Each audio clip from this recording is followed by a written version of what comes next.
जय माता दी।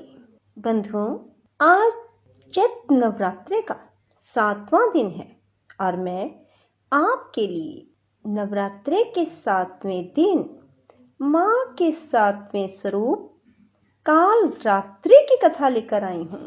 बंधुओं, आज मैं आपको काल रात्रि माता की पूजा की पूर्ण पूजा विधि, माता को किस चीज का भोग लगाया जाता है, माँ का स्वरूप कैसा है और माँ काल रात्रि की कहा जाता है कि माता काल रात्रि का उच्चारण करने से, माता काल रात्रि का नाम लेने से भय भी दूर भागने लगता है। दानव, दैत्य, राक्षस और भूत प्रेत काल रात्रि के स्मरण से दूर भाग जाते हैं। बंधुओं, नवरात्रि के 7वें दिन माँ काल रात्रि की आराधना की जाती है। कहा जाता है माँ काल रात्रि की पूजा तभी संपन्न मानी जाती है जब तक कि माँ की व्रत कथा को पढ़ा या सुना ना जाए। बंधुओं, माँ के इस रूप का वर्णन और माँ से जुड़ी पौराणिक कथा मैं आपको सुना रही हूँ। माँ दुर्गा की 7वीं शक्ति काल रात्रि के नाम से जानी जाती है, जिनके शरीर का रंग घने अंधकार की तरह एकदम काला है। नाम से ही पता चल जाता है कि इनका रूप भयानक है।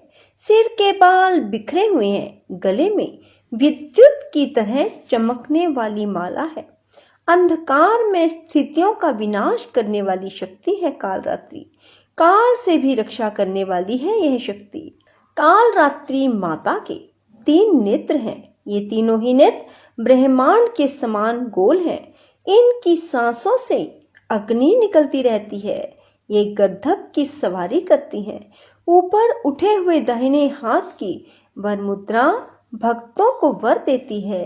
दाहिनी तरफ का नीचे वाला हाथ अभय मुद्रा में है, जो कि संदेश देता है कि हमेशा निडर और निर्भय रहो।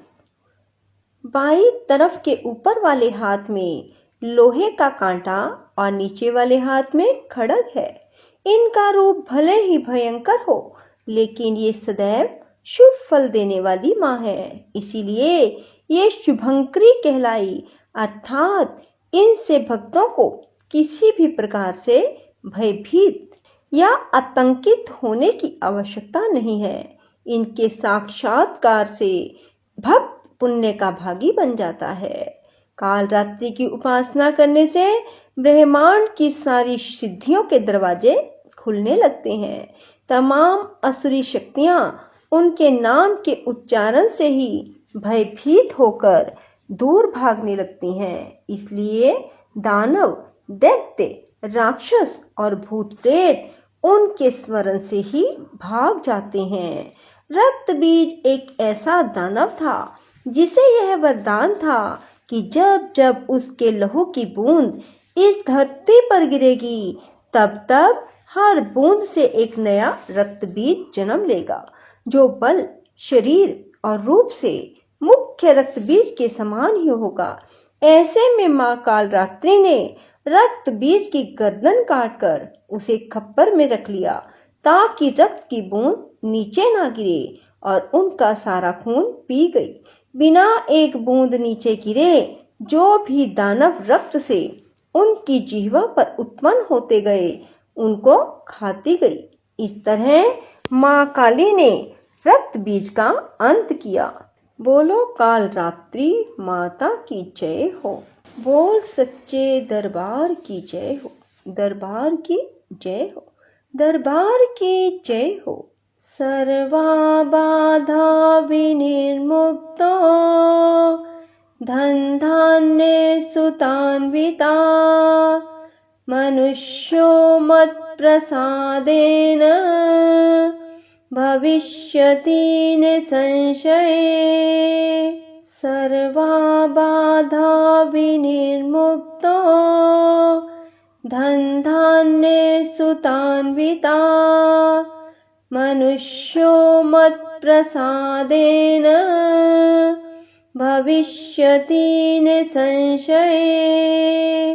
सर्वाबाधा विनिर्मुक्तो धनधान्ये सुतान्विता मनुष्यो मत्प्रसादेन भविष्यति निसंशये सर्वाबाधा विनिर्मुक्तो धनधान्ये सुतान्विता मनुष्यो मत्प्रसादेन भविष्यति निसंशये सर्वाबाधा विनिर्मुक्तो धनधान्ये सुतान्विता मनुष्यो मत्प्रसादेन भविष्यति निसंशये